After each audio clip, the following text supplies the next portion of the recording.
శ్రీగురుభ్యో నమః.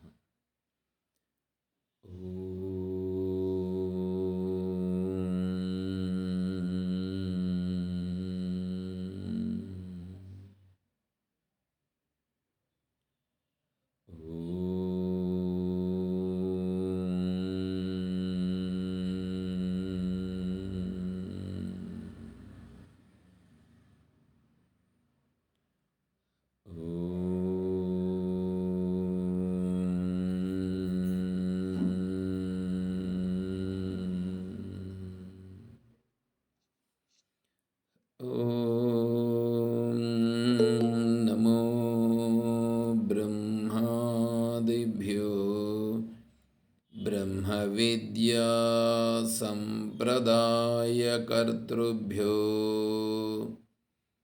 వంశఋషిభ్యో మహద్భ్యో నమో గురుభ్యః.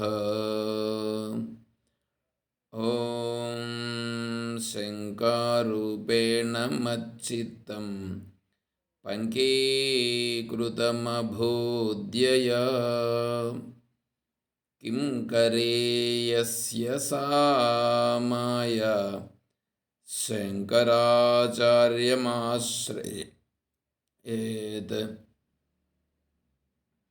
ఓం యుక్తాహార విహారాయ వివిక్తస్థలవాసినే మలయాళయతీంద్రాయ బ్రహ్మనిష్ఠాయ తే నమః. ఓం నారాయణం నమస్కృత్య నరం చైవ నరోత్తమం దేవీం సరస్వతీం వ్యాసం తతో జయముదీరయేత్. ఓం సహనావవతు సహనౌ భునక్తు సహ వీర్యం కరవావహై తేజస్వినావధీతమస్తు మా విద్విషావహై. ఓం శాంతి శాంతి శాంతి. హరి ఓం తత్సత్. శ్రీ గురుభ్యో నమః. పరిపూర్ణ పరబ్రహ్మస్వరూపులకు ప్రియాత్తమ బంధువులారా, హరి ఓం. శ్రీమద్భగవద్గీత మనం 10వ అధ్యాయం విచారం చేసుకుంటున్నాం. భగవంతుని యొక్క వైభవాన్ని గురించి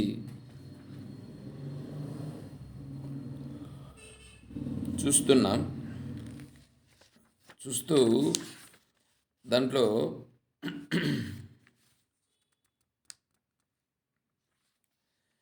ఈ జగత్ అనేటువంటిది ఎట్లా వచ్చింది, ఈ జగత్తుకు కర్త ఎవరు, ఎందుకోసం జగత్కర్త ఇలా చేయాల్సి వచ్చింది అనేటువంటి దాని గురించి మనం విచారం చేసుకుంటాం.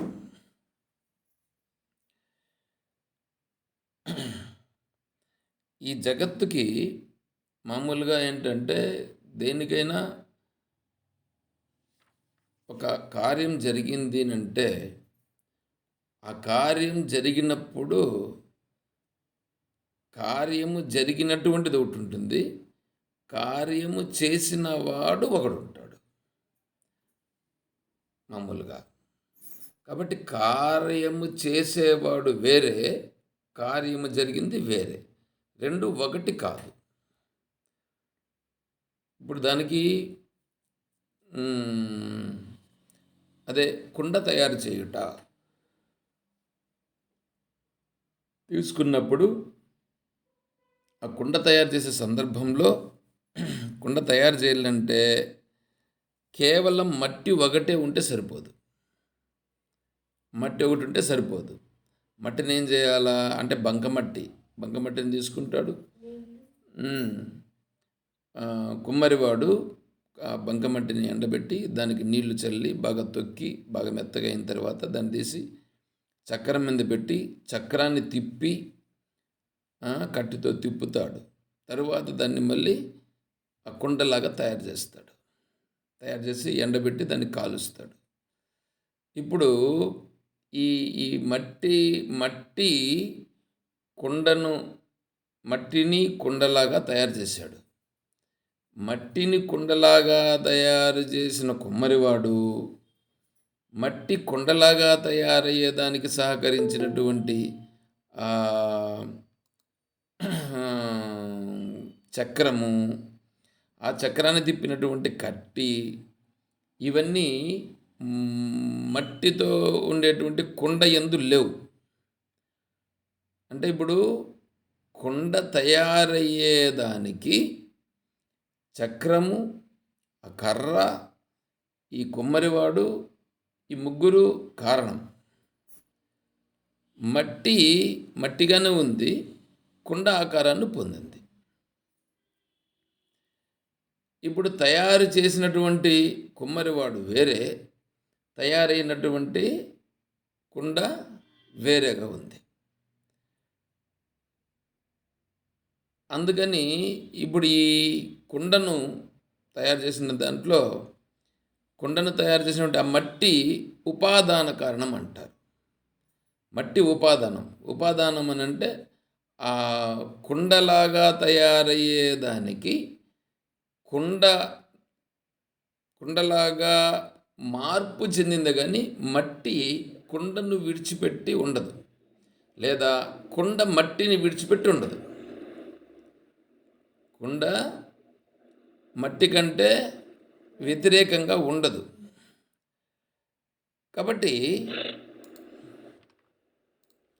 దాన్ని ఏమంటారంటే కుండకు మట్టి ఉపాదానం అంటారు. అంటే ఈ మట్టి యందే కుండ ఉన్నది. కుండ యందంతా ఉన్నది మట్టియే. మట్టి కంటే వేరే కుండ యందు లేదు. కార్యముతో కలిసి ఉంది. దానిని ఉపాదాన కారణం అంటారు. కార్యము జరిగేదానికి కారణమై కార్యముతో కలవకుండా కార్యము కంటే వేరుగా ఉండేదాన్ని నిమిత్త కారణం అంటారు.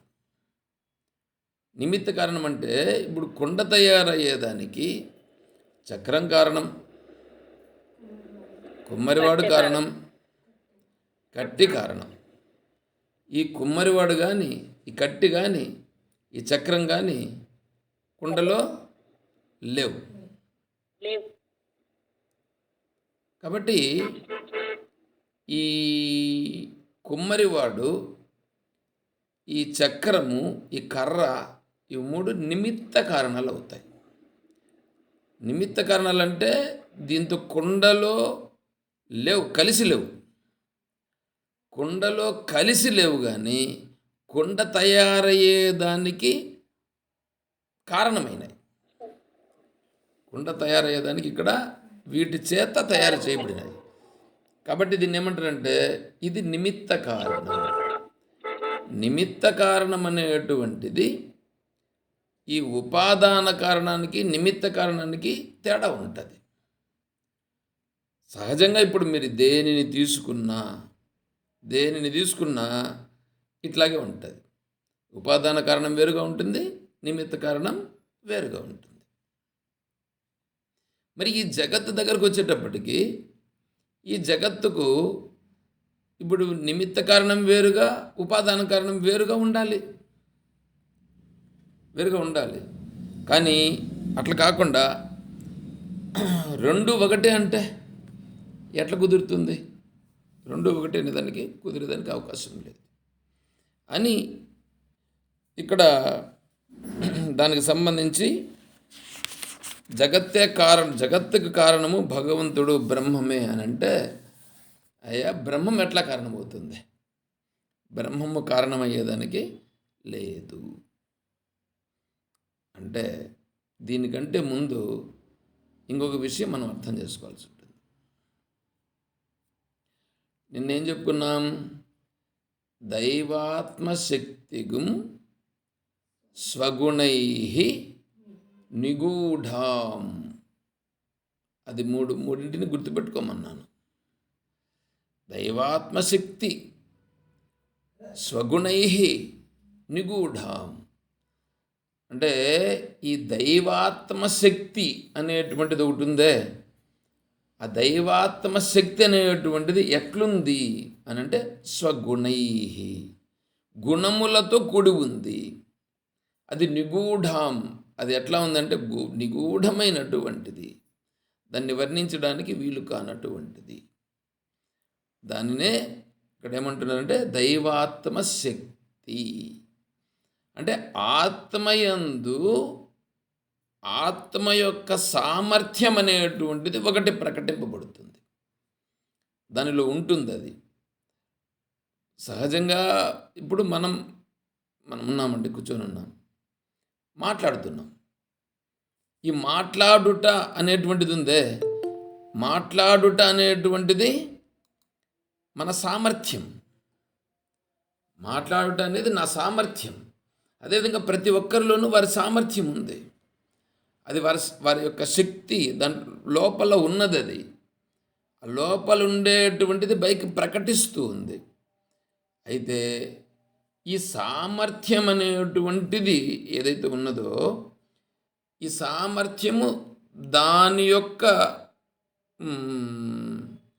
సామర్థ్యం అవుతుంది, కానీ అదే ఇది మాత్రమే కాదు. అది ఇది ఈ సామర్థ్యాన్ని ప్రకటిస్తూ ఉందే. ఇప్పుడు నేను మాట్లాడుతున్నాను, ఈ మాట్లాడుటయే అది కాదు, మాట్లాడుట మాత్రమే కాదు. మాట్లాడేదానికి ఆ సామర్థ్యం పనిచేస్తుంది, వినేదానికి సామర్థ్యం పనిచేస్తుంది, రుచి చూసేదానికి సామర్థ్యం పనిచేస్తుంది, నడిచేదానికి సామర్థ్యం పనిచేస్తుంది, ఆలోచించేదానికి సామర్థ్యం పనిచేస్తుంది. అంటే దాని యొక్క సామర్థ్యము అనేక విధాలుగా పనిచేస్తుంది. ఆ సామర్థ్యానికి అంత అంత అంత గొప్ప స్థితి ఉంది. అయితే ఇప్పుడు ఆ సామర్థ్యం అనేటువంటిది నేను అని అంటున్నాం కదా, నేను అనేటువంటి దాని యొక్క సామర్థ్యం అనేది ఉందే ఒకటి. ఆ సామర్థ్యం యొక్క ప్రభావము ప్రకటమవుతుంది. అది ఎట్లుంటుంది అని చెప్పాలంటే దాని గురించే ఇక్కడ చెప్పారు. అదే దైవాత్మశక్తిగం స్వగుణై. స్వగుణై అంటే 3 గుణములతో అది నిగూఢమైనటువంటి స్థితితో అది ఉన్నది.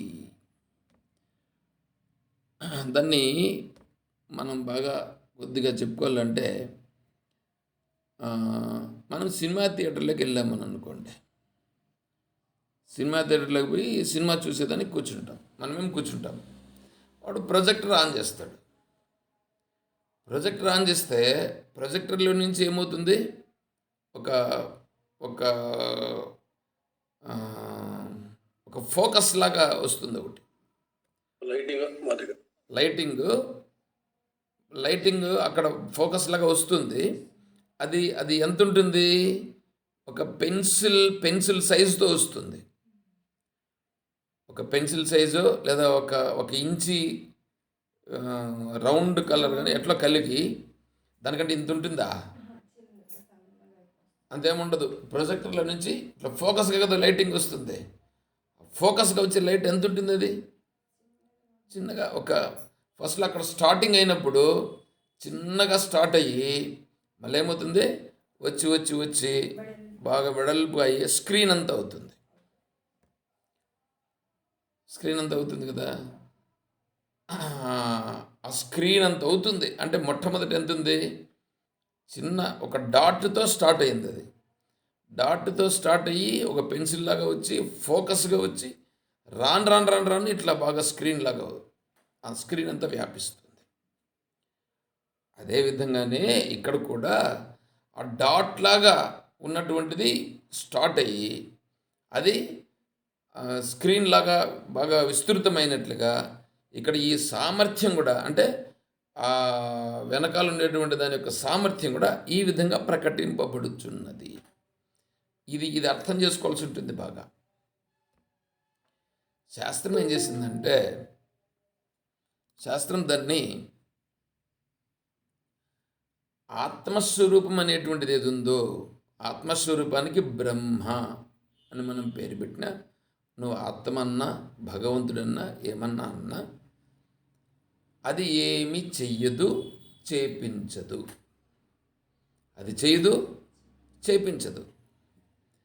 దానిని శుద్ధ బ్రహ్మ అని పేరు పెట్టింది. అది శుద్ధ బ్రహ్మ. శుద్ధ బ్రహ్మ అంటే ఏమి చేయదు, చేపించదు. చెయ్యదు, చేపించినటువంటి శుద్ధ బ్రహ్మ ఏది ఉందో అది, దానిలో ఎటువంటి వికారములుండవు, మార్పులుండవు. అది సహజంగా ఉంటుంది. అది సహజంగా ఉంటుంది. ఇలా ఉన్నటువంటి బ్రహ్మయందు దాని సామర్థ్యం అనేటువంటిది వచ్చింది చూడండి. ఆ సామర్థ్యం అనేటువంటిది, ఇప్పుడు మీరు ఒకటి చూడండి, అయస్కాంతం ఉందని అనుకోండి. అయస్కాంతం ఉంటే అయస్కాంతం దగ్గర ఆకర్షణ శక్తి ఉంటుందా, ఉండదా? ఉంటుంది సార్. ఉత్తర ధ్రువము, దక్షిణ ధ్రువం ఉంటుంది. ఇవి రెండు వ్యతిరేక ధ్రువాలు ఆకర్షించుకుంటాయి, ఉంటాయి. పైగా ఆ అయస్కాంతం దగ్గర ఆకర్షణ శక్తి ఉందని మనకెట్లా తెలుస్తుంది? తెలీదు. నీకు తెలియాలంటే ఏం చేయాలంటే, జస్ట్ ఒక చిన్న పిన్ తీసుకొని దాని దగ్గరికి పోతే ఆడ పెడితే ఏమవుతుంది తెలిసిన, టక్కని లాక్కుంటుంది. సరే, బాగానే ఉంది, లాక్కున్నది కదా. ఇప్పుడు దాన్ని పట్టుకొని, ఆ పిన్ పట్టుకొని నువ్వు ఇట్లా అన్నావు అనుకో, దాన్ని ఇట్లా అంటే అదేమవుతుంది తెలిసిన, అది రాదు వెంటనే. అంటే ఆ అయస్కాంతం ఏం చేసింది, దాన్ని లాగుతుంది, పట్టుకొని ఉంది. నీ బలము అయస్కాంతపు బలము కంటే ఎక్కువైనప్పుడు అది లాగేస్తావు నువ్వు. కానీ అయస్కాంతమునకు ఒక సర్కిల్ లాగా, అంటే అది ఎంత ఉంటుందో దాని సర్కిల్ని అనుసరించి ఆ సర్కిల్కు లోపల వరకు అది ఏది ఉంటే దాన్ని అంతా ఆకర్షిస్తుంది. అది దాని యొక్క సామర్థ్యం. ఆ సామర్థ్యము మనకు స్పష్టంగా కంటికి కనిపించదు కానీ పిన్ పెడితే లాగేస్తుంది. అంటే అయస్కాంత క్షేత్రం అనేటువంటిది అక్కడ అలా ఉన్నది. అయస్కాంత క్షేత్రం అది పనిచేసి దానిని లాగేస్తుంది లోపలికి. ఇప్పుడు ఉంది కదా అయస్కాంత క్షేత్రం, ఉందా లేదా? అప్పుడు అక్కడ అయస్కాంతం చుట్టూ ఉంది కదా, అది దాని యొక్క సామర్థ్యం. అయస్కాంతం ఉంది అంటే దాని సామర్థ్యం అక్కడ ఉంది. అదే విధముగా ఇది ఏది, ఈ బ్రహ్మ అనేటువంటిది ఏది ఉందో అది లేకుండా పోవడం లేదు. అది ఎప్పుడూ ఉండేటువంటిది. అది అలా సత్యమై నిత్యమై ఉన్నటువంటిది ఏది ఉందో దాని నుండి ఒక సామర్థ్యం అనేటువంటిది, ఈ అయస్కాంత క్షేత్రం లాగా దాని సామర్థ్యం అనేటువంటిది ప్రకటింపబడుతూనే ఉంటుంది. అది ఎప్పుడు ప్రకటింపబడుతుంది. ఆ సామర్థ్యం ఎక్కడ ప్రకటింపబడుతుంది, ఎంత ప్రకటింపబడుతుంది అంటే, అయస్కాంతం ఎంత ఉందో దాని దగ్గర ఆ క్షేత్రం ప్రకటింపబడుతుంది. అదేవిధంగానే ఈ బ్రహ్మ ఎంత ఉందో అంత ప్రకటింపబడుతుంది.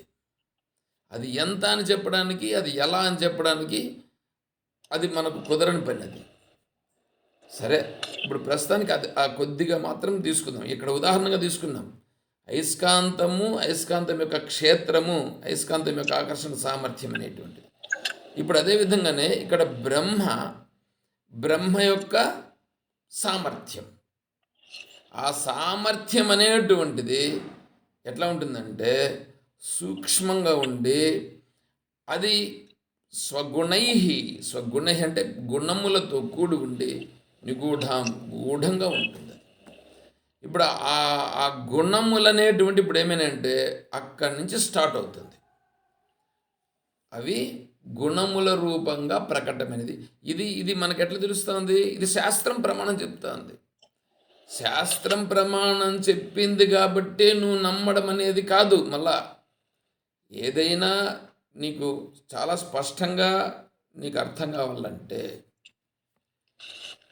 శృతి, స్మృతి ప్రమాణాలు రెండు కావాలి. తర్వాత దాని స్వరూపము, స్వభావము రెండు తెలియాల. దాని తర్వాత యుక్తికి సరిపోవాలి. ఇప్పుడు వేదం చెప్పిందని అనుకోండి, వేదం చెప్పినంత మాత్రాన నువ్వు నమ్మేయాల్సిన అవసరం లేదు.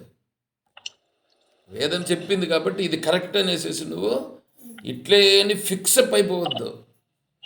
ఎందుకంటే వేదం ఏదైనా చెప్పింది అంటే అది సత్యం ఉంటుంది, ఆ సత్యమును చెప్తాది వేదం, బాగానే ఉంది.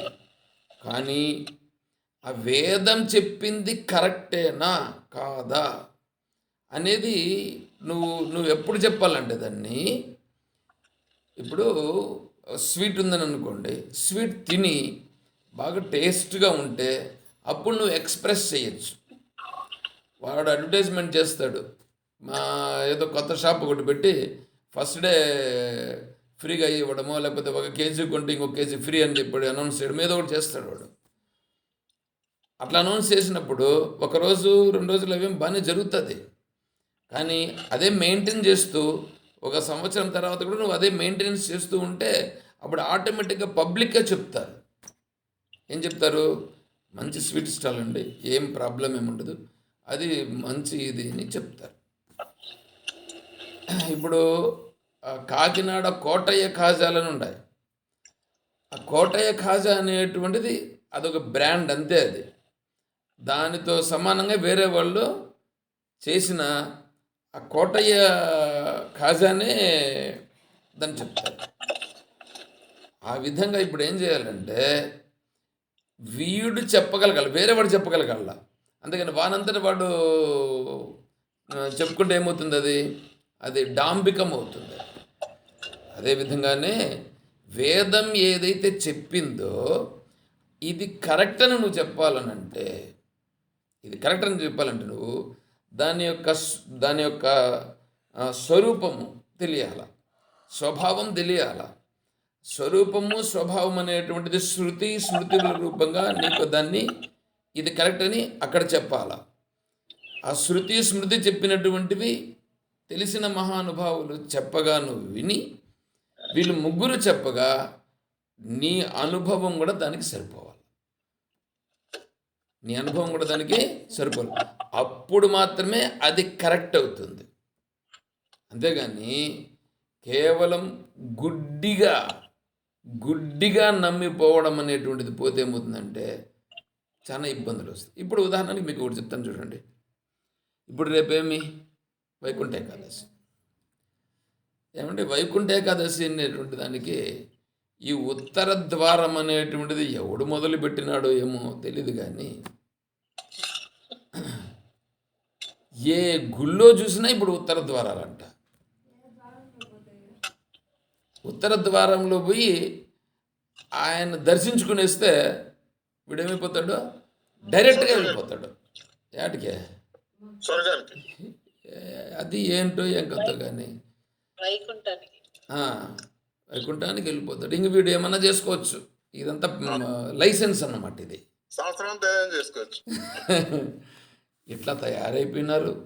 ఎంత ఎంత దీన్ని ఏమనాలా నాయన? ఆడ వైకుంఠ ద్వారానికి ఉత్తరముఖ ద్వారం అంటే ఏంటి? ఉత్తరముఖము అంటే ఉత్తరం. ఉత్తరం అని అంటే ఇప్పుడు శుక్లకృష్ణే గతిహేతే అని చెప్పాడు. అంతేకాకుండా ఉత్తర అంటే మీ ఉత్కృష్టం, ఉత్కృష్టమైన మార్గములు నువ్వు ప్రయాణం చేయము. ఉత్కృష్టమైన మార్గం అని అంటే ఉత్కృష్టమైన దానికంటే తక్కువ మార్గం ఏదో ఒకటి ఉందిగా. ఆ తక్కువ మార్గంలో నువ్వు పోవద్దయా, ఉత్కృష్ట మార్గంలో పో. నీకు దశేంద్రియాలు ఉన్నాయి, మనస్సు ఉంది, వాటిని నీచమైనటువంటి వాటి వైపు నువ్వు ప్రయాణం చేయనీయద్దు. ఉత్కృష్టమైనటువంటి దాని వైపు ప్రయాణం చెయ్యి, అంటే ఆత్మోన్ముఖంగా ప్రయాణము చెయ్యి అని సంకేతంగా చెప్పడం. అది అలా సంకేతంగా చెప్తే వీళ్ళు ఇప్పుడు ఏం చేసినారంటే అదేంటే ఆశ్రమాల్లో కూడా ఇవి పెట్టేస్తే ఎట్లాంటిది. ఆశ్రమాల్లో ఇది ఇదండి అని చెప్పాలి. ఆశ్రమం అనేటువంటిది ఉండేది దేనికంటే గుళ్ళుగా మారిపోవడానికి కాదు ఆశ్రమం ఉండేది. ఆశ్రమంలో నీకు మామూలుగా సహజంగా ఏం చేస్తారంటే జ్ఞానాన్ని శివలింగం ఇవ్వడానికి. పెడతారు. ఆశ్రమంలో శివలింగం పెడతారు. సింపుల్గా జలాభిషేకం చేస్తే సరిపోతుంది అంతే. శివునికి జలం అభిషేకం అంతే, దానికంటే ఇంక వేరే ఏముండదు. అటువంటిది సరే ఏదేదో విగ్రహాలు పెట్టుకుంటారు, సరే పెట్టుకున్నారు సంతోషమే. పెట్టుకున్న తర్వాత ఏం చేయాలి? ఆశ్రమం అని పేరు పెట్టుకుంటే ఆశ్రమంలో ఏం చేయాలంటే ఏది ఏమిటి అని విచారణ ఉండాలి. విచారణ ఉండాలి, దాన్ని తెలియచెప్పాలి, తెలుసుకోవాలి, తెలుసుకునేదానికి రావాలి అక్కడికి. అవన్నీ ఉంటాయి. అది ఆశ్రమం అవుతుంది. అంతేగాని ఇప్పుడు సైంటిస్టులు ఉన్నారని అనుకోండి. సైంటిస్టులు ఏం చేస్తారు? ఇప్పుడు చంద్రుడు, ఇప్పుడు దాన్ని ఏమంటారు, ఆ, రాహుగ్రస్తం అంటే దాన్ని ఏమంటారు, గ్రహణం పట్టింది. గ్రహణం పడితే మన వాళ్ళంతా ఏమంటారు? గ్రహణం పట్టింది, ఇదంతా అపవిత్రమైపోతుంది అని మన వాళ్ళు అంటారు. అదే సైంటిస్ట్ ఇది గ్రహణం అంటాడా? గ్రహణం అనే మాటతో చెప్తాడు, కానీ అక్కడ దాన్ని ఆయన ఏం చేస్తాడు? టెలిస్కోప్ పెట్టుకొని చూస్తాడు, చాలా బ్రహ్మాండంగా చూసి ఎంజాయ్మెంట్ చేస్తాడు. ఇప్పుడు ఆయనకు రాదు ఆ దోషము? చూసినానికి వాడేం కాడే, అతనేం కాడు. వీళ్ళందరూ ఏం చేస్తారంటే ఇదొక మూఢనమ్మకములతో పడిపోయి ఇది చెప్పినారు. రాహుగ్రస్తదివ కరేందు సదృశో మాయా సమాచ్ఛాదనాత్ సన్మాత్ర కరణో సంహరణతో యో భూషుషుప్త పుమాన్ ప్రాగస్వాప్సమితి ప్రబోధ సమేయ ప్రత్యభిజ్ఞాయతే తస్మై శ్రీ గురుమూర్తయే నమ ఇదం శ్రీ దక్షిణామూర్తయే. అయ్యా నువ్వు కరెక్ట్గా తెలుసుకోనైనా, రాహు అనేటువంటి వాడు వచ్చి సూర్యుని మింగేయడం లేదు అక్కడ. రాహు అనేటువంటి వాడు భూమి మీద ఉండేటువంటి వాళ్లకు సూర్యునికి మధ్యలో వచ్చాడు, నీకు అడ్డం వచ్చింది అంతేనయ్యా. అసలు సూర్యుని అతనేం మింగలేడు, మింగదానికి కూడా కుదరదు అతనికి. మధ్యలో వచ్చినాడు ఇది అనేది నువ్వు తెలుసుకో అని చెప్పింది. అదేవిధంగానే నువ్వు ఆత్మస్వరూపము, ఆత్మస్వరూపానికి సంబంధించి ఆత్మస్వరూపాన్ని తెలుసుకోనీయకుండా నీకు మధ్యలో వచ్చి నీ ఇంద్రియాలు నీ మనస్సును ఆవరించేసి ఉండదు అజ్ఞానం అనేటువంటిది. ఈ కారణం చేత నువ్వేమైపోతున్నావు? అధోగతికి నువ్వు వెళ్ళిపోతున్నావు. ఆ అధోగతికి వెళ్ళకుండా ఉత్కృష్టమైన మార్గంలో నువ్వు ప్రయాణం చేసేదానికి నువ్వు మొదలుపెట్టు అని చెప్పడానికి వచ్చిందనమాట ఉత్తరం అనేటువంటిది. అంటే ఉత్కృష్టమైనటువంటి మార్గం అనేటువంటి దాన్ని అక్కడ చెప్తున్నారు. అలా చెప్తుంటే వీళ్ళేం చేస్తున్నారు? ఉత్తర ద్వారం ఒకటి పెట్టుకొని దాని కింద దూరిపోయితే ఇట్లా చేసుకుంటున్నారు. అంటే ఎంత మూర్ఖులని అంటే అంత మూర్ఖులైపోతుంది. కాబట్టి ఈ ఆశ్రమాల్లో కూడా ఇట్లా అయిపోయినారు. సరే, మనం ఇక్కడ ఎందుకు చెప్పుకుంటున్నామంటే ఆశ్రమం అంటే అసలు నీకు సైంటిస్టులు వీళ్ళందరికంటే కూడా దానికి సంబంధించి నీకు దాన్నేమి ఒరిజినల్ కాన్సెప్ట్ అనమాట. అంటే మైండ్ ఎంత ఎలాబరేట్గా ఉండాలంటే అంత ఎలాబరేట్గా ఉండాలి. అంత ఎలాబరేట్గా ఉండి ఏది సత్యము ఏది అసత్యం అనేటువంటి దాన్ని గ్రహించి గుర్తించి దాన్ని స్పష్టంగా తెలియజెప్పేటువంటిదిగా ఉండాలి అక్కడ. అది ఆశ్రమం అవుతుంది. ఒక పాఠశాల మాదిరిగా. అవును, పాఠశాల నిజంగా పాఠశాలే. మామూలు మిగతావన్నీ చిన్న చిన్న పాఠశాలలు, ఇదన్నింటికంటే గొప్ప పాఠశాల, ఉత్కృష్టమైన పాఠశాల, జ్ఞానానికి పాఠశాల. అవును. సరే, ఇప్పుడు ఇక్కడ ఏంటి? ఆ విధంగా ఉత్కృష్టమైనటువంటి మార్గాన్ని గురించి నువ్వు తెలుసుకో అని చెప్తాను. ఇప్పుడు ఇది చూడండి, ఇది అక్కడ జరుగుతూ ఉండేది ఒకటి, దీన్ని చేస్తూ ఉండేది ఒకటి, అట్లయిపోయిందిగా. అదేవిధంగానే ఇక్కడ కూడా ఏమైపోయిందంటే ఈ ఈ వ్యవహారాలన్నీ ఇట్లా వచ్చేసాయి. సరే, ఇప్పుడు మనం దాన్ని కొద్దిగా వారగబెట్టి ఎందుకు చెప్పుకున్నాం దీన్ని, ఈ ఉదాహరణ ఆలోచన చేస్తే ఏమో చెప్పుకుంటూ వచ్చేసాను, కానీ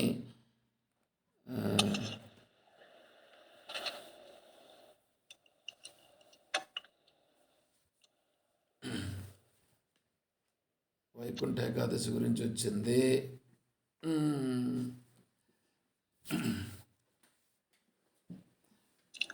తత్వాన్ని గురించి తెలుసుకోవాలి ముఖ్యంగా. తత్వాన్ని గురించి తెలుసుకోకుండా ప్రాధాన్యము పక్కదారి పట్టిపోయింది. కాబట్టి ఇప్పుడు ఏం చెప్తుంది శాస్త్రము? శాస్త్రము మనకు శాస్త్రాన్ని విడిచిపెట్టేశారు వీళ్ళు. ఆ మాట చెప్పడానికి వచ్చింది ఇక్కడ. శాస్త్రాన్ని విడిచిపెట్టేసి వీడికి ఇష్టం వచ్చినట్లుగా మార్చుకున్నారండి. వీళ్ళకి ఇష్టం వచ్చినట్లుగా మార్చుకొని వీళ్ళు ఇష్టం వచ్చిన మార్గంలో పోతున్నారు. సరే, ఇప్పుడు ఏంటిది? ఈ ఈ దైవాత్మ శక్తి అనేటువంటిది ఉందే, ఈ దైవాత్మ శక్తి అనేటువంటిది, ఆ శక్తి అంటే ఇలా ప్రకటమగుచున్నదే శక్తి. మళ్ళీ దీనికి ఒక రూపాన్ని పెట్టద్దండి. శక్తి అంటే ఒక స్త్రీ అని ఒక ఫోటో వేసి ఆ స్త్రీకి ఏదో పెట్టి ఒక 16 చేతులు పెట్టి ఇట్లాంటివన్నీ పెట్టద్దండి. శక్తి అంటే సామర్థ్యం. సామర్థ్యం. ఆ సామర్థ్యం ఎట్లా ఉందంటే ఇప్పుడు అది ఈ పెన్సిల్ లాగా ఒక డాట్ నుంచి బయలుదేరి స్ట్రైట్ లైన్గా వచ్చి ఒక స్క్రీన్ అంతా పడినట్లుగా ఇప్పుడు దాన్నే ఇప్పుడు మీకు అర్థమయ్యేదానికి చెప్తాను చూడండి. మీరు పడుకొని నిద్రపోయినారు. నిద్రపోయిన తర్వాత నిద్రలో నుంచి మీకు మెలకు వస్తుంది. మెలకు వచ్చేటప్పుడు సడన్గా వచ్చేస్తుందా మీకంతా? లేదండి, సడన్గా రాదు.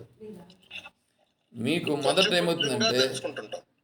ఏమవుతుందంటే జస్ట్ మీకు ఒక స్పృహ ఒకటి వస్తుంది. జస్ట్ స్పృహ వస్తుంది. ఆ స్పృహ వచ్చిన తర్వాత, స్పృహ వచ్చినప్పుడు నేను అని కూడా ఉండదు. జస్ట్ స్పృహ. స్పృహ వచ్చిన తర్వాత నేను వచ్చిన తర్వాత అప్పుడు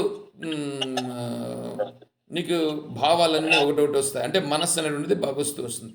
తర్వాత శరీరం యొక్క స్పృహ. తర్వాత శరీరం నుంచి పక్కలో శరీరం ఎక్కడుంది, ఏముంది, కింద బెడ్ ఉందా, లేకపోతే షాప్ ఉందా, ఎక్కడున్నా నేను, ఇవన్నీ వస్తాయి. తర్వాత ప్రపంచం వస్తుంది. దాన్ని ఏమంటారంటే ఆ సామర్థ్యం యొక్క ప్రభావము చిన్న చిన్నగా బాగా ప్రకటమై బాగా విస్తృతాన్ని పొందినది. అదే విధముగానే ఇక్కడ ఆ వెనకాల ఉన్నటువంటి ఆ శుద్ధ చైతన్యం నుండి దీని యొక్క స్వభావం, ఆ స్వగుణై, ఆ 3 గుణములు అనేటువంటివి ఏమున్నాయో ఆ 3 గుణములు పైకి రావడం జరిగింది.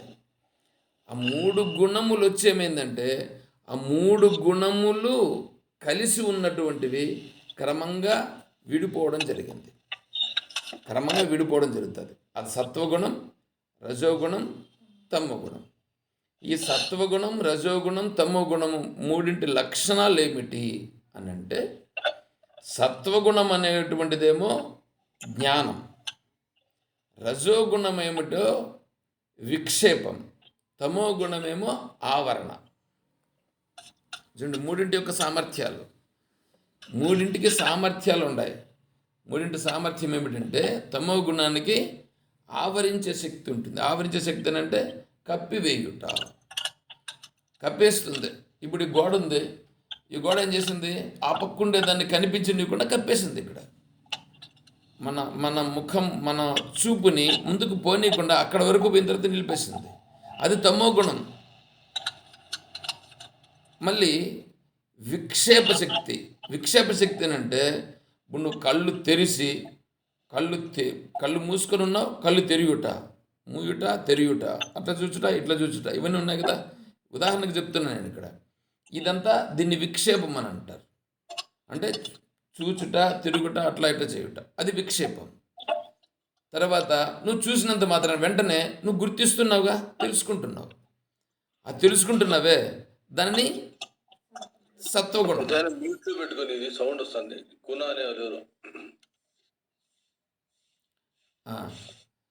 కాబట్టి ఇప్పుడు ఏమవుతుంది? సత్వగుణ లక్షణం అంటే ఏమంటే తెలియుట. ఆ తెలియుట అనేటువంటిది సత్వగుణం. మీరు ఎక్కడన్నా తెలుసుకోండి, ఏదన్నా తెలుసుకోండి, అది సత్వగుణం తెలుసుకుంటుంది. నీకు విక్షేపం ఉందనంటే అదంతా రజోగుణం. తర్వాత ఆవరించేసిందంటే అది తమోగుణం. అయితే మీకు ఉదాహరణకు అర్థమయ్యే దానికోసం ఇవి చెప్పాను. అక్కడ మొట్టమొదటి ఉన్నటువంటిది ఏమొచ్చిందంటే, ఈ 3 కలిసి వచ్చినటువంటివి క్రమంగా ఏమైనా అంటే సూక్ష్మ రూపంగా సంతరించుకొని, ముందు సూక్ష్మంగా కూడా లేవు, చాలా దాన్ని ఏమనాలి, సామర్థ్య రూపంగా ఉన్నటువంటివి, వ్యక్తము చెయ్యడానికి కూడా వీలు కాకుండా ఉన్నటువంటివి, వ్యక్తం చెయ్యడానికి అనుగుణంగా రూపాంతరం చెందడం జరిగింది. అవి రూపాంతరం చెందడం జరిగి అప్పుడేమైందంటే సత్వగుణం, రజోగుణం, తమోగుణంగా ప్రకటమై ఆ మూడు మొదలు పెట్టినాయి, బయట వచ్చినాయి. ఇప్పుడు సత్వగుణము తెలుసుకునే సామర్థ్యం, రజోగుణమేమో విక్షేప శక్తి, తమోగుణమేమో ఆవరణ శక్తి. ఈ వచ్చిన తమోగుణం ఏం చేసింది తెలిసిన, దేని సామర్థ్యంతో అయితే పైకొచ్చిందో ఆ సామర్థ్యాన్ని ఆవరించింది. ఇది కొంచెం అర్థం చేసుకోండి. ఇక్కడ కొంచెం కన్ఫ్యూజన్గా ఉంటుంది. తమోగుణము దేని నుంచి అయితే వచ్చిందో, దేని సామర్థ్యంతో అయితే పైకి వచ్చిందో ఆ సామర్థ్యంని ఇప్పుడు ఇదేం చేసింది, దాని లక్షణం ఆవరించుట కదా. కాబట్టి ఏం చేసిందంటే, ఆవరించుట అంటే తెలియనీయకుండా చేయుట. ఆ ఆవరించేసినప్పుడు ఏమంటే సత్వగుణము, రజోగుణం రెండు ఉన్నాయి కదా, ఆ సత్వగుణము, రజోగుణం రెండింటినీ ఆవరించింది. ఆవరిస్తే అప్పుడేమైందంటే శుద్ధమైనటువంటి సత్వం ఉన్నది, శుద్ధంగా రజం ఉన్నది, రజోగుణం ఉన్నది, శుద్ధంగా తమోగుణం ఉన్నది. ఎప్పుడైతే తమోగుణం అనేటువంటిది ఈ సత్వగుణాన్ని, రజోగుణాన్ని కలిసిందో ఇట్లొచ్చి, అప్పుడేమైపోయిందంటే ఈ ఈ బ్రహ్మ యొక్క సామర్థ్యంగా ఉన్నటువంటిది ఇప్పుడు అది మలిన సత్వమైనది, మలిన రజోగుణమైనది. చూడండి, ఇప్పుడు నీళ్ళల్లో శుద్ధమైన నీళ్ళల్లో కొద్దిగా మట్టిని తీసుకొని వచ్చేసాం, ఏమైపోయింది ఇప్పుడు అది మలినమైందిగా. శుద్ధమైన జలమునందు కొద్దిగా మట్టి పడే లోపల మలినమైనట్లుగా ఈ తమోగుణము యొక్క ప్రభావము ప్రారంభమైంది. ప్రారంభమైన వెంటనే సత్వగుణాన్ని, రజోగుణాన్ని అది ఆశ్రయించిందంటే దానిపైకి వచ్చింది, దీని ప్రభావాన్ని అక్కడ చూపించే లోపల శుద్ధమైనటువంటి సత్వగుణం ఏదుందో ఇప్పుడు తమోగుణముతో కలిసి మలిన సత్వమైనది. ఆ రజోగుణం ఏదుందో తమోగుణంతో కలిసి మలినమైన రజోగుణమైనది. ఇప్పుడు మొత్తం ఏమైంది, అక్కడి నుంచి వచ్చినటువంటి సామర్థ్యం ఏదుందో ఆ సామర్థ్యము ఇప్పుడు మలినమైనది, మలిన సామర్థ్యమైనది. ఏమంటే అర్థమవుతుంది కదా. ఈ మలినమైనటువంటి దాన్ని ఏమంటున్నామంటే, ఈ వెనకాల ఉండేటువంటి దాన్ని శుద్ధ బ్రహ్మ అని అంటే, ఇప్పుడున్నటువంటి సామర్థ్యం కలిగి ఉందే ఈ సామర్థ్యాన్ని శబల బ్రహ్మ అని పేరు పెడతారు. శాస్త్రం దానికి అట్లా పేరు పెట్టింది. శబల బ్రహ్మ అంటే మలిన బ్రహ్మ అని అర్థం. బ్రహ్మ మలినమేం కాదు నిజంగా అయితే, ఈ బ్రహ్మకి ఏమీ సంబంధం లేదు. ఆ సామర్థ్యంలో ఇవన్నీ జరుగుతున్నాయి. ఎందుకంటే దాని యొక్క సామర్థ్యం అవి అలా ప్రారంభమైపోయినాయి. ఈ తమోగుణం యొక్క ప్రభావము రజోగుణ, సత్వగుణములను ఎప్పుడైతే ఆవరించిందో ఆ సత్వగుణం యొక్క ప్రభావము మలిన సత్వమైనది, రజోగుణం యొక్క ప్రభావము మలిన రజోగుణమైనది. అంటే ఇప్పుడు ఏమైందంటే ఈ మూడు గుణముల యొక్క ప్రభావం మలినమైన తరువాత, మలినం కావడం ప్రారంభించిన వెంటనే ఇంక అక్కడి నుంచి స్టార్ట్ అయిపోయినాయి. సత్వగుణం అనేటువంటిది ఏదుందో అది శుద్ధంగా ఉండేటువంటి దాన్నే స్పష్టంగా తెలుసుకునేదైతే ఇప్పుడు మలినమైపోయింది. అది కూడా అంటే తెలుసుకునే సామర్థ్యంలో కూడా ఆ ఉన్నదాన్నే ఉన్నట్లుగా తెలుసుకోకుండా ఇంకొక విధంగా కూడా తెలుసుకునేటట్లుగా అయిపోయింది. రజోగుణము అది అట్లా ఇట్లా కదిలించడమే అనేటువంటిదే కాకుండా, విక్షేపమే కాకుండా ఈ తమోగుణ ప్రభావం చేత ఈ రూపంగా అది కదలడం ప్రారంభించింది. కాబట్టి ఇప్పుడు ఏమైందంటే చూడండి, ఇక్కడ ఈ తమోగుణం యొక్క ప్రభావం వచ్చిన వెంటనే అవి కూడా మలినమైపోయినాయి. ఇప్పుడు ఇక్కడ చూడండి, వాటి యొక్క సామర్థ్యం మాత్రం ఏం తగ్గలేదు. ఆ సామర్థ్యం ఏమైపోయినాయంటే ఇప్పుడు ఆ, సత్వగుణాంశము, రజోగుణాంశం, మలిన గుణాంశం, 3 అంశాలు ఉన్నాయండి ఇక్కడ. ఈ సత్వగుణాంశం అనేటువంటిదేమో జ్ఞానాంశం అంటారు, రజోగుణాంశమేమో విక్షేప శక్తి అంటారు, తర్వాత తమో గుణాంశమేమో ఆ, ఆవరణ శక్తి అంటారు. ఇవి ఇప్పుడు ఏమైనా అంటే దీన్ని ఏమంటారంటే ఏదైనా ఒక కార్యం జరగాలనంటే, ఏదైనా ఒక కార్యం జరగాలని అనుకోండి, నువ్వు సైలెంట్గా ఉన్నావు అనుకోండి, ఏదైనా ఒక పని చేస్తావా? నీ పాటికి నువ్వు సైలెంట్గా ఉంటే ఏం పని చేయవు. నీ మనస్సులో ఏదో ఒక సంకల్పం ఒకటి రావాలి. సంకల్పం వస్తే ఆ సంకల్పం వచ్చిన తర్వాత అది పెద్దదై దానిని నువ్వు ఆలోచన చేసి అప్పుడు కదా నువ్వు ఇంప్లిమెంటేషన్ చేస్తావు. అంటే దాన్ని ఏమంటారంటే ఫస్ట్ ఇచ్ఛాశక్తి, ఇచ్ఛ అనేటువంటిది ఒకటి పుట్టాల, ఇచ్ఛాశక్తి రావాలా. అప్పుడు జ్ఞానశక్తి ఏం చేస్తుందంటే ఆ వచ్చిన ఇచ్ఛాశక్తిని ప్రకటిస్తుంది. ప్రకటించిన తర్వాత ఇప్పుడు ఏం చేస్తుంది, క్రియాశక్తి వస్తుంది. అంటే క్రియ జరుగుతుంది. ఇచ్ఛాశక్తి, క్రియాశక్తి, జ్ఞానశక్తి అని 3. ఆ 3 ఏవో కాదు, సత్వగుణం, రజోగుణం, తమోగుణం ఇవే. ఈ సత్వరజస్తమో గుణాలు ఏమైపోయినాయంటే ఇప్పుడు ఇచ్ఛాశక్తిగా, క్రియాశక్తిగా, జ్ఞానశక్తిగా. సత్వగుణమేమో జ్ఞానశక్తి, రజోగుణమేమో ఇచ్ఛాశక్తి, తమోగుణమేమో క్రియాశక్తి. చూడండి, వీటిని కొద్ది కొద్దిగా ముందుకు తీసుకొస్తున్నాం అన్నమాట. ఇప్పుడేమైందంటే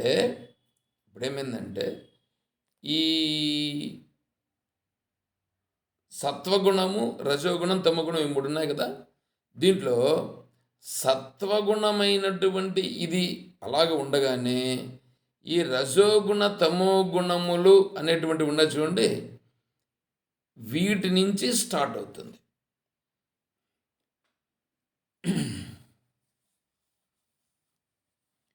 సత్వగుణానికి జ్ఞానశక్తి కాబట్టి ఈ రజోగుణములో నుంచి ఏదైతే జరుగుతుందో దానిని తెలుసుకునే సామర్థ్యం దీనికి ఉంటుంది సత్వగుణానికి. ఈ రజోగుణం వచ్చిందంటేనే ఏదో ఒక పని చేస్తుంది. అది ఆ పని చేయాలంటే మెటీరియల్ కావాలి. ఆ మెటీరియల్ ఏదంటే తమో గుణం.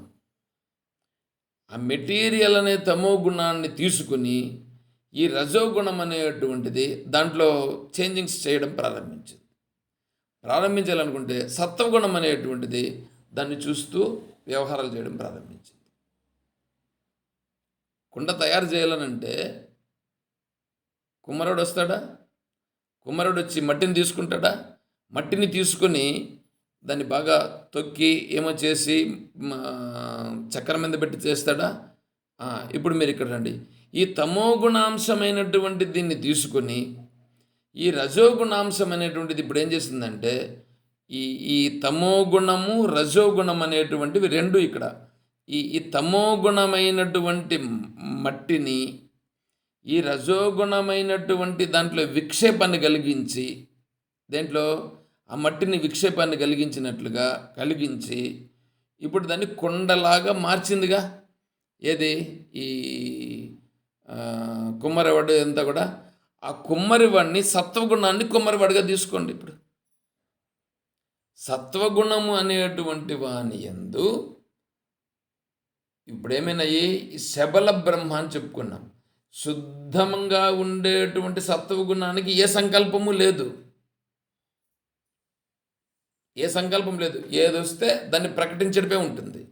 కానీ తమో గుణముతో కలిసి, రజోగుణముతో కలిసి ఎప్పుడైతే వచ్చినాయో అప్పుడు సత్వగుణం కూడా మలినమైందిగా. అలా మలినమైనటువంటి సత్వగుణం ఏదుందో మట్టిని తీసుకోవచ్చు సార్. సత్వగుణం కింద మట్టిని తీసుకోవచ్చు సార్. తీసుకోకూడదు. ఎందుకు తీసుకుంటావు? సత్వగుణం అనేటువంటిది కేవలం జ్ఞానం మాత్రమే, అంతే. సత్వగుణం జ్ఞానమే. మట్టి అంటే నువ్వు తమో గుణం, అంతే. దాంట్లో ఇంక వేరే క్వశ్చనే లేదు. కాబట్టి ఈ తమో గుణాంశము, రజోగుణాంశం అనేటువంటిది సత్వగుణముతో కలిసి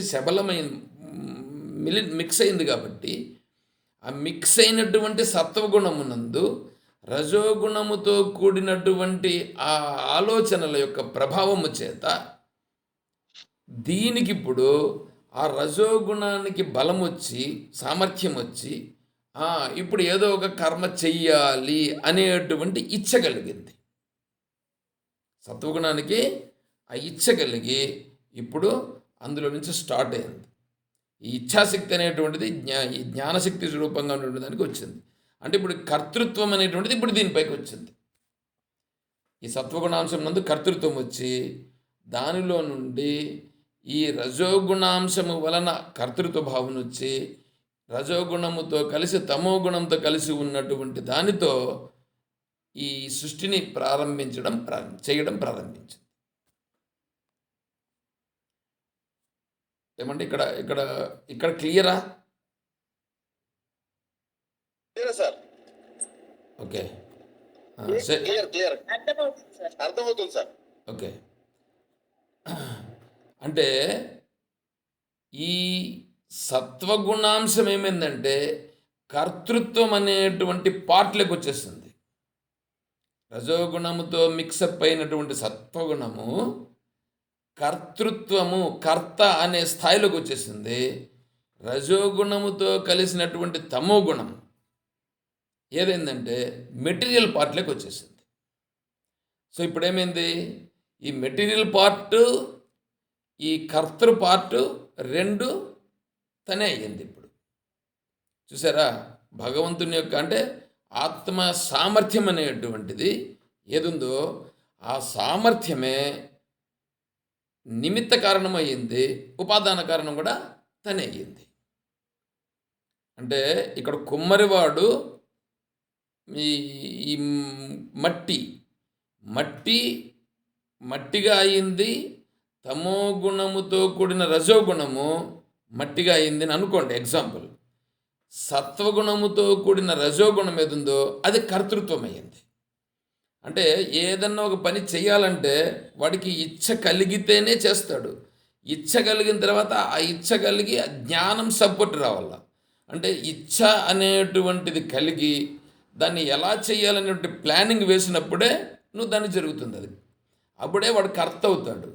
కాబట్టి ఇక్కడ సత్వగుణముతో కలిసినటువంటి రజోగుణం ఏదుందో ఇది కర్త పార్ట్ తీసుకున్నది. తర్వాత తమోగుణంతో కూడినటువంటి ఈ రజోగుణం ఇది ఆ మెటీరియల్ పార్ట్ తీసుకున్నది. సో మెటీరియల్ పార్ట్ తనే అయినది, కర్త పార్ట్ తనే అయ్యి ఇప్పుడు ఈ సృష్టి యొక్క నిర్మాణ కార్యక్రమంలో మొదలుపెట్టింది. సో అప్పుడేమైంది, అభిన్న నిమిత్త ఉపాదాన కారణం అంటారు. అంటే ఇక్కడ మామూలుగా కుండకు భిన్న కారణాలు ఉన్నాయి. భిన్నం అంటే కుమ్మరివాడు వేరే, మట్టి వేరే, కుండ తయారైంది. ఇక్కడేమిటి, ఏ ఆత్మస్వరూపం యొక్క సామర్థ్యం ఉన్నదో, ఏ శబల బ్రహ్మ ఉన్నదో ఆ శబల బ్రహ్మనే ఇక్కడ ఏమంటున్నారంటే, సర్లే శబల బ్రహ్మనే ఉపయోగిద్దాం ఇప్పటికీ. ఆ శబల బ్రహ్మ ఏదైతే ఉన్నదో ఆ శబల బ్రహ్మే ఇప్పుడు కర్త తనే అయినది. తర్వాత ఈ వ్యవహారం నడిపించేదానికి కావాల్సిన మెటీరియల్ కూడా తనే అయినది. ఇప్పుడయ్యి దానిలో నుండి అహంకారం అనేటువంటిది, అంటే ఇక్కడ కర్త అయినారు చూడండి, అతని అహంకారం, అతనిలో నుంచినే ఈ అహంకారం అనేటువంటిది రావడం జరిగింది. ఇప్పుడు ఇక్కడ ఉన్న చూడండి, ఇక్కడి నుంచి ఈ మెటీరియల్ పార్ట్ అనేటువంటిది వచ్చిందే, ఈ మెటీరియల్ పార్ట్లో నుంచి ఇవన్నీ వచ్చిన తర్వాత దాన్ని తయారు చేయడం జరిగింది. దీంట్లో నుంచి ఇప్పుడు ఏమైందంటే మహత్తత్వంలో నుండి సూక్ష్మ పంచమహాభూతములుగా పరిణామం చెందింది. సూక్ష్మ పంచమహాభూతములు అంటే శబ్ద, స్పర్శ, రూప, రస, గంధ. ఇవి సూక్ష్మం, కనిపించేది కాదు, కనిపించకుండా ఉండే రూపాన్ని వచ్చినాయి. దానిలో నుండి మళ్ళా పైకి వచ్చిన తర్వాత ఈ శబ్ద, స్పర్శ, రూప, రస, గంధ అనే 5 వచ్చి ఈ 5ఇంటిలోనూ 3 గుణాలు ఉన్నాయి. ఒక్కో దాంట్లో ప్రతి దాంట్లోనూ 3 గుణాలతో కలిగి ఉన్నాయి. ఈ 3 గుణాలతోనూ కలిసి ఉన్నటువంటి ఈ శబ్ద, స్పర్శ, రూప, రస, గంధ సూక్ష్మ పంచమహాభూతములు అనేటువంటివి తర్వాత స్థూల పంచమహాభూతములుగా మారుతాయి పంచీకరణం చెంది. ఈ పంచీకరణం చెందిన తరువాత ఈ స్థూల ప్రపంచంగా క్రమంగా మారుతూ వస్తుంది. అప్పుడేమైంది, ఈ శబల బ్రహ్మ అనేటువంటిది ఏది ఉందో ఆ శబల బ్రహ్మయే కర్త అయి, ఆ శబల బ్రహ్మయే ఈ కర్మ కూడా అయి రెండు వ్యవహారాలను నడిపించుచున్నది. కార్యరూపము తనే అయ్యింది, కర్తరూపం కూడా తనే అయినది. అది ఇక్కడ సరే. ఇక్కడ శబల బ్రహ్మ అంటే మనసు అనుకోవచ్చు కదండి సార్. దాన్ని ఇప్పుడే వద్దు, మీకు అక్కడికి వచ్చేది వెంటనే. దాన్ని నేను మళ్ళీ చెప్తా. అది అంత తొందరగా వెంటనే మనస్సు రాదు. ఈ శబల బ్రహ్మ అనేటప్పటికీ మనస్సు అనేది కాదు అక్కడ. దాన్ని మళ్ళీ నేను చెప్తా. అంటే ఇప్పుడు శబల బ్రహ్మనే కదా అంత కర్త క్రియ అన్న అయింది కదా. ఇప్పుడు మనసే కదా మనకి లోకం అనేది సృష్టించింది అని అట్లా అనుకున్నాను. మీకు శబల బ్రహ్మ అంటే చెప్తా నేను. చిదానంద రూప శివోహం అని అంటున్నాం. ఆ చిదానంద రూప శివోహం అనేటువంటిది శబల బ్రహ్మ. మీరు చిదానంద రూప శివోహం విన్నారా? విన్నాను సార్, కానీ మీనింగ్ తెలియదు సార్. అది శబల బ్రహ్మ అన్నమాట. సరే, ఇప్పుడు దీనికి అడుగుతున్నారు, ఏమయ్యా నువ్వు ఇది ఇంత పెద్ద స్టోరీ చెప్పినావు కదా, దీన్ని మేము ఎందుకు ఇదే కరెక్ట్ అని నమ్మాలా? ఇదే కరెక్ట్ అని ఏంటి గ్యారంటీ? చూడండి ఎట్లా ఉండదు. ప్రశ్న ఏమొస్తుందంటే, ఇదే కరెక్ట్ అని గ్యారంటీ ఏంటి? నువ్వు చెప్పిన దాన్ని మేము ఎందుకు స్వీకరించాలా? నాయనా, నేను చెప్పిన దాన్ని నువ్వు స్వీకరించద్దు. శృతి చెప్పిందని స్వీకరించు. శృతి చెప్పింది ఈ మాటను. శృతి చెప్పిందా? ఎక్కడ చెప్పింది? ఎలా చెప్పింది? చూడండి ఎట్లా ఉండదు. దానికి కూడా కానీ శృతి, స్మృతి, ప్రమాణాలు కావాలి. ఈ ప్రమాణాలు కావాలా, స్వరూప స్వభావాలు కావాలా. మనం ఎంతసేపు స్వరూప స్వభావాల గురించి చెప్పుకుంటూ వచ్చినాం. దానికి న్యాయం కూడా అంటే మన భావము ఉన్నటువంటిది. ఇప్పుడు మీకు కూడా ఇది ఇలాగే జరిగి ఉంటుందని కూడా మీకు కూడా అనిపిస్తుంది. ఇలా అనిపించడం. ఇప్పుడు శృతి స్మృతి ప్రమాణాలు. మొదట శృతి స్మృతి తీసుకోవాలి, తర్వాత స్వరూప స్వభావాలు తీసుకోవాలి, తర్వాత నీ అనుభవం. దాన్ని న్యాయం అని అంటారు, యుక్తి. ఇవి వస్తాయన్నమాట. కాబట్టి ఇక్కడ ఏంటంటే, దానికి తదైక్షత బహుశ్యాం ప్రజాయేయేతి అనేటువంటి శృతి చెప్తుంది. తర్వాత సోకామయత బహుశ్యాం ప్రజాయేయేతి అని ఇంకొక జాగాలో చెప్తుంది. తదైక్షత బహుశ్యాం, ఇట్లాంటి శృతులు చాలా చెప్తున్నాయి. తదైక్షత అంటే ఆ దృష్టి పడింది. దృష్టి పడిన వెంటనే అవంతా కూడా ఇట్లా మార్పులు చెందడం జరిగింది. ఎవరి దృష్టి పడింది? చైతన్యం యొక్క దృష్టి పడి ఇలా జరిగింది. అంటే సామర్థ్యం అనేటువంటిది వచ్చి ఆ సామర్థ్యం నుండి ఇట్లా ఏర్పడింది. సోకామయత తర్వాత ఏమొచ్చిందంటే, ఈ రూపంగా ఏర్పడిన తర్వాత నేను ఏమి చెయ్యాలి అనేటువంటిది తనే సంకల్పించి, ఆ సంకల్పం నుంచి కోరికలు అనేటువంటి కామయత తనంతట తనే తన మనసులో అంటే ఇచ్ఛాశక్తి అనేటువంటి దాంట్లో నుంచి వచ్చి అక్కడ జ్ఞానశక్తి అనేటువంటి దాని ద్వారా క్రియాశక్తి ఏర్పడి, ఆ క్రియాశక్తుల నుంచి నేను బహుశ్యాం ప్రజాయేతి, చాలా బహుశ్యాం అంటే అనేక రూపాలుగా కావాలని తనే సంకల్పించింది. అలా సంకల్పించి అనేకమైనటువంటి రూపాలను తనే పొందింది. దానిపైన మళ్ళీ ఉపనిషత్తు మళ్ళీ వివరంగా అంతా వస్తుంది. అంటే ఇక్కడ వరకు మనం చూస్తే ఇప్పుడేమైంది, ఇప్పుడు ఈ జగత్ సృష్టి, జగత్ అనేటువంటిది నీకు ఏర్పడింది, జగత్తు కనిపిస్తూ ఉంది అంటే దీనికి సపరేట్గా వేరే ఏమన్నించిన తయారైందా అంటే సపరేట్గా ఎక్కడి నుంచి తయారు కాలేదు. ఇదంతా తయారైంది భగవంతుని అంటే ఆత్మ సామర్థ్యము చేతనే తయారైనది అనే మాట చెప్పుట కొరకు ఇంత చెప్పుకొని వచ్చినాం. అంటే ఆత్మ సామర్థ్యం, ఆత్మనే బ్రహ్మ అంటే బ్రహ్మ సామర్థ్యం అంటే ఇంకొక విధంగా చెప్పాలంటే బ్రహ్మయే ఇలా ప్రకటమైనది. శుద్ధ బ్రహ్మ అనేటువంటిది ఇలా ప్రకటం కాలేదు. బ్రహ్మ సామర్థ్యం అనేటువంటిది ఇలా ప్రకటమైనది. నువ్వు సామర్థ్యాన్ని ముందు గుర్తించు, బ్రహ్మ సామర్థ్యాన్ని గుర్తిస్తే బ్రాహ్మీ స్థితిని గురించి మళ్ళీ నీకు అనుభవంకి వస్తుంది. ఆ తర్వాత బ్రాహ్మీ స్థితికి నువ్వు వెళ్ళిపోతావు.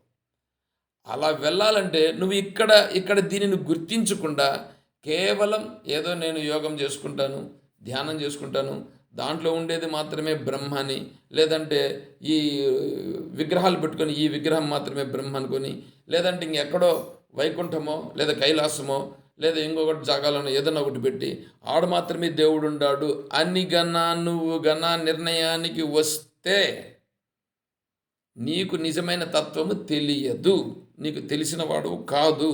నువ్వు మోక్షము పొందినానని నువ్వు అనుకున్నా అది నీవు మోక్షము పొందినది కాదు. అది చెప్పుట కొరకు ఈ విభూతి యోగం అనేటువంటిది ప్రారంభమైనది. సరే, ఇది ఉండనియండి. ఇప్పుడు ఇక్కడ ఈ శృతి కూడా చెప్పినావు. ఇంకా స్మృతి దైవీహేష గుణమయ్యి మమ మాయా దురత్య అనేటువంటిది భగవద్గీతలో ఎలాగో మనం నిన్నే చెప్పుకున్నాం. అంతేకాకుండా దైవాత్మశక్తికి స్వగుణై నిగుఢం అనేటువంటిది కూడా శృతి చెప్పిన మాటే. ఇట్లాంటివి చెప్పుకుంటా పోతే కొల్లలు ఉన్నాయి ఉపనిషత్తులో. ఇటువంటివి 1, 2, 3 కాదు, కొల్లలు ఉన్నాయి. సరే, వీటన్నింటిని ఇప్పుడు తీసుకొని మీరేమో చెప్తున్నారు, బాగానే ఉంది, దానికి ఒక ఉదాహరణ కూడా చూపించు నాకు. ఎందుకంటే ఏదైనా ఒకటి నువ్వు చెప్పితే దానికి సరిపోయేటట్లుగా ఉండేటట్లుగా ఏదైనా ఒక ఉదాహరణ కూడా ఉంటేనే నేను దాన్ని అంగీకరించేదనుకుంటుంది. షడ్లింగ సహితంగా నువ్వు చూపించాలి, ఏదైనా చూపిస్తే. ఊరికే ఏమీ లేకుండా నేను చెప్పినాను చూడానంటే అట్లా కుదరదు అన్నమాట. అంటే దానికి ఒక ఉదాహరణ, ఉపపత్తి కూడా కావాలి. నీకు ఈ సృష్టిలో అటువంటిది ఏమైనా ఉందా? ఒకటి చూపించు నాకు. ఒకటి చూపించప్పా నాకు చాలు, నేను దాని ప్రకారంగా నేను అంగీకరిస్తాను అంటే చూపిస్తాను. సాలెపురుగు గూడును అల్లుతుంది. సాలెపురుగు గూడును అల్లుతుందా? చూసారా? ఆ గూడు అల్లాలంటే గూడుకు మెటీరియల్ ఎక్కడి నుంచి తెస్తుంది? తన నోట్లో నుంచి వస్తుంది. ఆ తర్వాత అల్లడం అనే కార్యక్రమం ఎవరు చేస్తారు? తనే చేస్తారు. తన నోట్లో నుంచి వచ్చినటువంటి జిగురుతోనే తనే ఇంజనీర్ అయి తనే గూడును అల్లుతుంది. సేమ్ అలాగే ఇక్కడ కూడా ఈ శబల బ్రహ్మ తన నోటిలో నుంచి వచ్చినటువంటి దాన్ని ఉపయోగించి కార్యరూపంగాను తనే అయినది, కర్తృరూపంగాను తనే ఈ సృష్టి జగత్ అనేటువంటి దాన్ని నిర్మాణం చేయడం జరిగినది. ఇంతవరకు క్లియర్ అండి? శబల బ్రహ్మనే మీరు ఇంకొక పేరు పెట్టచ్చు, ఈశ్వరుడు. శబల బ్రహ్మను ఈశ్వరుడు అని అనవచ్చు. ఈశ్వరుడునంటే మీరు ఎక్కడ ఈ జటాజుటదారి అయిపోయి ఈ లింగాకృతి అయ్యి ఆ శివుడని అనుకుంటారని నేను మొదట్లో ఆ శివుడని పేరు చెప్పలేదు, శబల బ్రహ్మ అని మాత్రమే చెప్పాను. దాన్ని మీరు నిజంగా చెప్పాలనంటే శబల బ్రహ్మ అనే చెప్పాలి. ఆ శబల బ్రహ్మను మనం చెప్తే శబల బ్రహ్మ అంటున్నాడు ఏంది పైన అని అనుకుంటారని దాన్ని మళ్ళా శాస్త్రం ఏం చేసిందంటే అవ్యాకృతుడు అని పేరు పెట్టింది. అవ్యాకృతుడు అంటే వ్యాకృతము కానటువంటి వాడు. తర్వాత వ్యాకృతుడు, తర్వాత వ్యాకృతమైనది. వ్యాకృతమైన అంటే ప్రకటింపబడినది, ఇలా ఇన్ని రూపాలుగా చేరినది అయినది అని. సరే, దానినే ఈ సామర్థ్యాన్ని అంతటినీ కలిపి ఈశ్వరుడు అని మనం శాస్త్రం చెప్పింది, ఈశ్వరుడిని పేరు పెట్టింది. తర్వాత దానినే ఇంకా హిరణ్య గర్భుడు అని కూడా అన్నది. దానినే బ్రహ్మ అని కూడా అన్నది. బ్రహ్మ అంటే మళ్ళీ మీరు 4 తలకాయలు ఉండేటువంటి బ్రహ్మ అనుకోపోతారని నేను అవన్నీ చెప్పలేదు. కాబట్టి దానినే బ్రహ్మ అన్నది, దానినే విష్ణువు అని కూడా అన్నది. నువ్వు దానినే విష్ణు అనవచ్చు, దానినే శివుడు అనవచ్చు, దానినే ఈశ్వరుడు అనవచ్చు, దానిని హిరణ్య గర్భుడు అనవచ్చు, దానినే సూత్రాత్మ అని కూడా అనవచ్చు.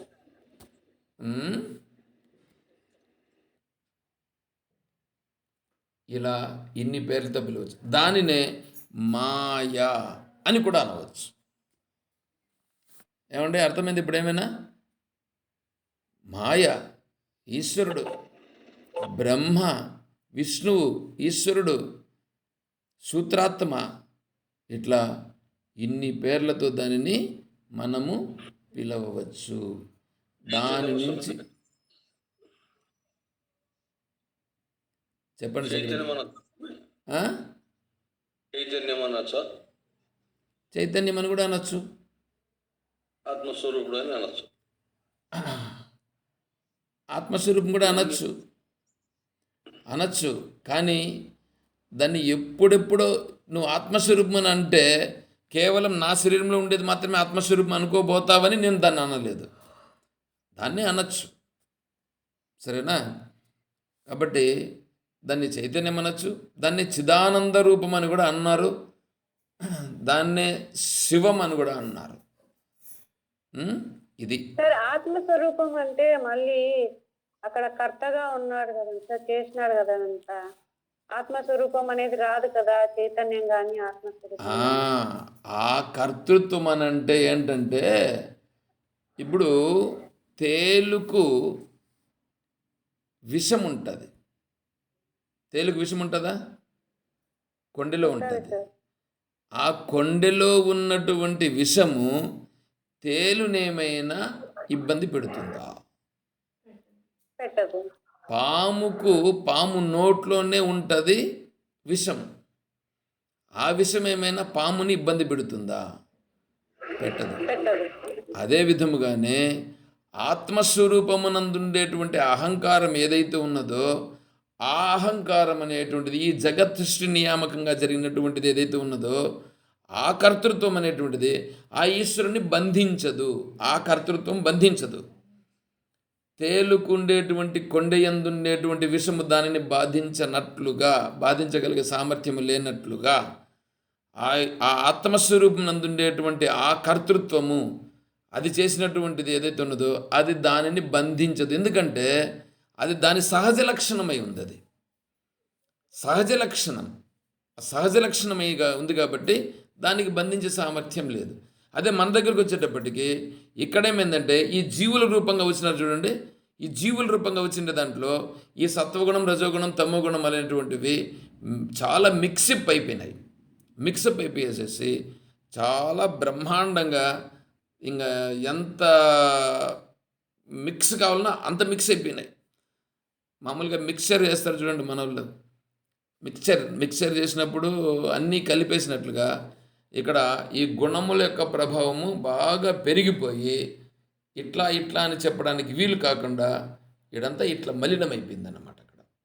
అందువలన ఈ జీవుడు మలిన సత్వగుణ ప్రధానుడు అని చెప్పడం జరుగుతుంది ఇక్కడ.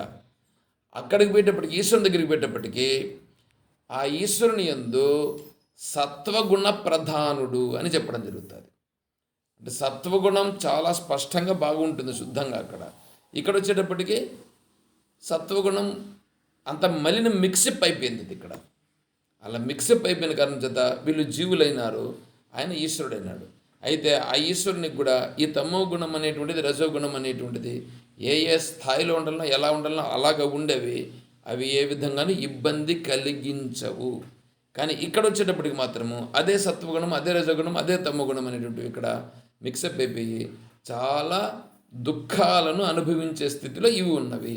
ఆ దుఃఖాన్ని చేసుకునేది కూడా ఇదే, దుఃఖరూపంగా పరిణామం చెందింది ఇదే, ఆ దుఃఖాన్ని గుర్తిస్తూ ఉండేది ఇదే, ఆ దుఃఖాన్ని అనుభవిస్తూ బాధపడుతూ ఉండేది కూడా ఇదే. చూడండి, అవన్నీ వస్తాయి. ఏమండి, అర్థమైంది ఏమన్నా ఇప్పుడు? అర్థమైంది సార్. సంతోషం. కొద్దిగా మనం చెప్పుకున్నాం. ఇంకొద్దిగా ఏమన్నా మనం చెప్పుకునేది ఉంటే కన్నా మళ్ళీ దీని గురించి నాకు రేపు ఉండదండి. మళ్ళీ మన్నాడు మనం క్లాసులో మళ్ళీ కలుసుకుందాం. రేపు సాయంకాలం క్లాస్ ఉండదు, రేపు రాత్రి క్లాస్ ఉండదు, రేపు రాత్రికి ఉండదు, రేపు ఉదయము ఉండదు. ఎందుకంటే వైకుంఠ ఏకాదశి కాబట్టి నాకు చిన్న పని ఉంది. తర్వాత శనివారం రోజు మళ్ళీ రాత్రికి క్లాసులో కలుసుకుందాం. శనివారం సాయంకాలం కూడా 6 గంటలకు మళ్ళీ క్లాస్ ఉంటుంది. 6 గంటల క్లాసులో మళ్ళీ శనివారం రోజు రాత్రి 8:30 గంటల క్లాసులో మళ్ళీ కలుసుకుందాం. మీకు ఎవరికైనా కొద్దిగా ఆలోచన చేయండి. నేను దీన్ని రేపు ఉదయం మళ్ళీ నేను యూట్యూబ్లో పెడతాను. నిన్న నిన్న చెప్పుకున్నటువంటి దాన్ని యూట్యూబ్లో షేర్ చేస్తున్నాను. ఈరోజు చెప్పిన దాన్ని కూడా మళ్ళీ షేర్ చేస్తాను. మళ్ళీ వినండి. మీకు ఏమైనా డౌట్లు వస్తే మళ్ళీ కూడా నన్ను మళ్ళీ తర్వాత క్లాస్లో కూడా మళ్ళీ నన్ను అడగండి. తర్వాత క్లాస్లోనే కాదు, మీరు ఎప్పుడైనా అడగవచ్చు. ఎటువంటి అభ్యంతరం లేదు. దానిపైన మనం చర్చించుకోవచ్చు. సరే. శనివారం లేదు సార్ మార్నింగ్ క్లాస్. శనివారం మార్నింగ్ లేదు, శనివారం రోజు రాత్రికే. ఓ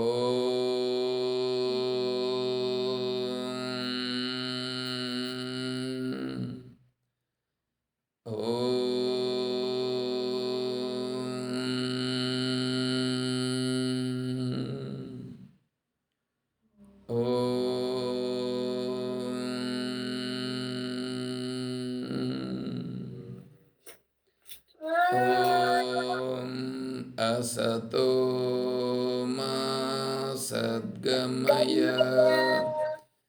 ఓం తమసో మా జ్యోతిర్గమయ ఓం మృత్యోర్మా అమృతం గమయ ఓం శాంతి శాంతి శాంతి. హరి ఓం తత్సద్. ఓం సర్వం శ్రీ సద్గురు చరణారవిందార్పణమస్తు.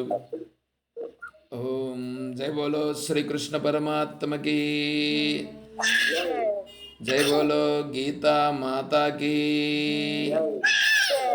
జై బోలో భక్త మండలికి.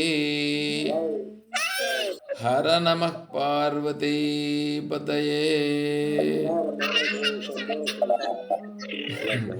జై సీతారాం. హరి ఓం తత్సత్. ఓం హరి ఓం.